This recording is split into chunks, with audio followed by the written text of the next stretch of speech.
વડલીમાં રખડતા આખલાનો આતંક, સીસીટીવીમાં કેદ, ભયાનક લડાઈ, વાહનોને ભારે નુકસાન, બાળકોના જીવ જોખમમાં, તંત્ર ક્યારે જાગશે?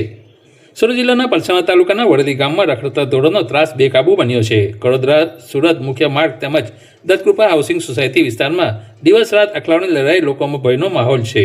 ગત તારીખ 23 નવેમ્બર 2025 રોજ સાંજે બે આખલા લડતા સોસાયટીમાં ઘૂસી આવ્યા હતા. ત્યારે રમી રહેલા બાળકો સમયસર બચી ગયા હતા, પરંતુ એક મોટરસાઇકલને ભારે નુકસાન થયું હતું. બાદમાં થયેલી ઘટનામાં આખલાઓ કાર પર ધડાધડ ટકરાયા હતા, જેના દ્રશ્યો સીસીટીવીમાં કેદ થયા હતા. રાત્રિના સમયે પણ આખલાઓની લડાઈ, રોડ પર ઊભેલી મોટરસાઇકલને નુકસાન થયું છે.